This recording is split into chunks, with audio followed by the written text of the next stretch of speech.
Preparo das mamas para a amamentação. Vantagens. Para a mãe, fortalece o vínculo afetivo, favorece a evolução uterina, reduz o risco de hemorragia, contribui para o retorno ao peso normal, contribui para o aumento do intervalo entre gestações. Para a criança, alimento completo, não necessita de acréscimos até os 6 meses, facilita a eliminação do mecônio, diminui a incidência de icterícia, protege contra a infecção, aumenta o vínculo afetivo e diminui as chances de alergias. Para a família e sociedade, é limpo, pronto para uso, temperatura adequada, diminui internações, reduz gastos e é gratuito. A contraindicação da amamentação é quando a gestante ela é infectada por HIV ou HTLV. Exames complementares de rotina e condutas. Exames não recomendados rotineiramente são o vaginose bacteriana, clamídia, citomegalovírus, estreptococo do grupo B e hepatite C. Os rastreamentos recomendados são de hepatite B na primeira consulta e terceiro trimestre, HIV na primeira consulta e terceiro trimestre, rubéola e sífilis na primeira consulta e terceiro trimestre.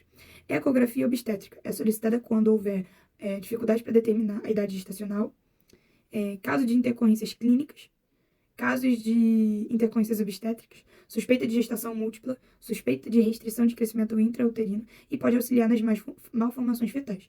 A ultrassonografia ela não é recomendada como exame de rotina para todas as gestantes. Quando realizada sem indicação específica, se faz entre 16 e 20 semanas. Aí é usada para detectar as malformações fetais e para o cálculo da idade gestacional. Prescrição de suplementos alimentares. O ferro é indicado em uma quantidade de 40 mg por dia ou de 200 mg de sulfato ferroso. Previne baixo nível de hemoglobina 1 hora antes das refeições e mantida durante 3 meses após o parto e pós-aborto. O folato, ele protege contra defeitos do tubo neural. A gente usa pelo menos 2 meses antes da gestação e nos 2 primeiros meses de gestação. E se possuir algum histórico de fetos com defeitos no tubo neural, aquela gestante tem que tomar continuamente. Vacinação na gestação. Vacinas seguras na gestação são as vacinas de vírus inativados, como influenza e raiva. As vacinas de bactérias mortas, toxoides, como tétano e difteria, e vacinas constituídas por componentes de agentes infecciosos, como hepatite B. A vacina de difteria e tétano, DT, ela previne contra o tétano acidental e neonatal. A contraindicação é em caso de hipersensibilidade após dose anterior e aos componentes, choque anafilático após vacinação e síndrome de Guillain-Barré nas 6 semanas após vacinação anterior contra a difteria ou tétano. A vacina influenza tem como indicação todas as gestantes em qualquer período gestacional. O esquema deve ser de dose única e durante a campanha anual. O motivo é que as gestantes apresentam maior risco de morbidade e maior risco de mortalidade. As contraindicações são em caso de alergia grave à proteína do ovo, aos componentes da vacina e anafilaxia após dose anterior. A vacina da hepatite B previne a transmissão vertical, quando aplicar, após o primeiro trimestre. A vacina raiva humana é preferencialmente apenas quando não for possível evitar a exposição ao vírus. Vacina contra a febre amarela não deve ser administrada rotineiramente na gestante. A exceção é quando houver algum surto, residência em área de risco e viagem para a área de risco, ou quando houver risco de doença maior que o risco da vacina. E lactantes com filhos menores de 6 meses não devem ser vacinados contra febre amarela. As vacinas de virais vivas não são recomendadas, a do sarampo, rubéola, cachumba e febre amarela. A exceção é quando o risco de infecção natural for elevado. Exemplo, surtos, epidemias e áreas endêmicas. Tríplice viral. Após a vacinação com a tríplice viral, deve-se evitar uma gravidez por 30 dias. Na varicela, a gestante suscetível exposta à varicela deve receber imunoglobina humana antivaricela zoster.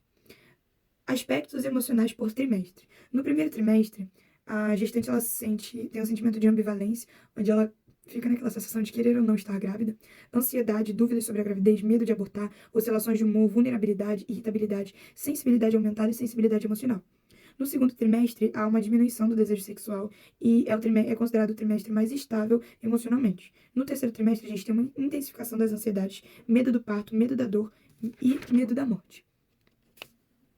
Além das mudanças da rotina, né? Gestação múltipla. Está associada a taxas mais altas de quase todas as complicações da gravidez, exceto macrosomia e pós-datismo. O principal risco é o nascimento prematuro. Fatores relacionados à gestação múltipla são maior idade materna, raça negra, multiparidade, história familiar pelo lado materno, maior frequência de relações sexuais, técnicas de indução da ovulação e fertilização assistida. Mortalidade perinatal. É maior que o habitual e aumenta conforme o número de fetos. As principais causas são prematuridade e restrição do crescimento fetal. E outras causas são malformações, alterações placentárias e alterações do cordão. Complicações mais frequentes da gestação múltipla, hiperêmese, trabalho de parto prematuro, síndromes hipertensivas, anemia, hemorragia no parto, polidrâmio e apresentações anômalas. O diagnóstico é feito através do ultrassom e a gente suspeita quando houver uma história familiar positiva, hiperêmese gravídica, beta-HCG muito alto, muito elevado, altura uterina maior que a idade gestacional e ausculta de mais de um foco de batimento de cardio fetal. A suplementação nessa gestante é realizada da seguinte forma: o fel são 60 mg por dia e o ácido fólico 100 mg por dia. Morte de um feto em idade gestacional avançada aumenta o risco de coagulação intravascular disseminada, retardo de crescimento intrauterino e paralisia cerebral do feto sobrevivente. Complicação adicional dos monocoriônicos, síndrome da transfusão feto-fetal e feto acárdico. E as complicações maternas são a doença hipertensiva da gestação, pré-eclâmpsia severa, síndrome de HELP, degeneração da gordura do fígado, diabetes gestacional, deslocamento prematuro da placenta, PUP, colestase, anemia, hiperêmese gravídica e tromboembolismo. A via de parto depende da apresentação fetal, da idade gestacional, da amniosidade e das indicações formais de cesárea. Mudanças de hábitos de vida e medidas preventivas. A prática de atividades físicas, exercício aeróbico regular. Melhora a capacidade física, mantém a capacidade física e melhora a boa imagem corporal. Então, a gente evita exercícios com risco de queda ou trauma abdominal e a recomendação é 30 minutos de exercícios moderados diariamente. Viagens durante a gravidez. Pode ser realizada até 4 semanas antes da data provável do parto. Viagens longas se associam ao risco de trombose venosa profunda e a gente tem que usar meias de compressão para a prevenção de TVP durante essas viagens. Nas viagens de carro, o cinto ele não deve passar pelo abdômen. Atividade sexual. A restrição ocorre apenas em caso de critério médico ou em casos como placenta prévia ou risco de prematuridade. E trabalho durante a gestação. Com história prévia de 2 ou mais abortamentos, a gestante não deve permanecer muitas horas em pé ou caminhando por muitas horas. Trabalhos em pé por mais de 7 horas estão associados ao abortamento espontâneo. Problemas bucais mais comuns: cárie dentária, erosão do esmalte dentário, mobilidade dentária, gengivite e periodontite. A cárie dentária aumenta na gravidez por conta da acidez bucal, por causa da maior frequência alimentar e menor atenção à saúde bucal. Filhos de mães com cárie têm maior risco de desenvolver cárie. A prevenção ela ocorre da seguinte forma: a gente escova os dentes pelo menos 2 vezes por dia, usa o creme dental fluoretado e reduz alimentos açucarados. Erosão do esmalte dentário é associada à hiperêmese por conta da exposição frequente ao ácido gástrico. Os cuidados são uma dieta adequada, mudanças do estilo de vida, antieméticos, antiácidos. Após vômitos, a gente faz um bochecho com bicarbonato de sódio. A gente evita escovar os dentes após o vômito. E a gente usa uma escova de dente macia e bochechos com flúor. A mobilidade dentária é causada pelo aumento de estrogênio e progesterona. É temporária e não causa perda do dente por si só. Gengivite é a doença bucal mais comum da gravidez. As causas são alterações hormonais, mudanças da flora bucal e diminuição da resposta imune. A prevenção é a escovação e uso de fio dental. O fluoreto pré-natal não é recomendado.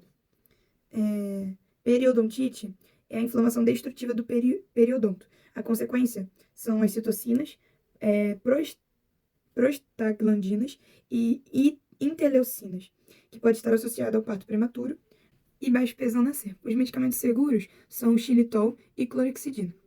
O melhor período para o tratamento odontológico é o segundo trimestre. A gente realiza, se for necessário realizar a radiografia, a gente realiza com avental de chumbo, protetor de tireoide e a gente prefere filmes ultra rápidos. As medidas no terceiro trimestre é que a gente inclina para o lado esquerdo, altera a posição na cadeira e realiza consultas breves. Se for uma urgência odontológica, pode-se realizar em qualquer período gestacional. E o medicamento que deve ser evitado é a tetraciclina, porque geram pigmentação nos dentes das crianças.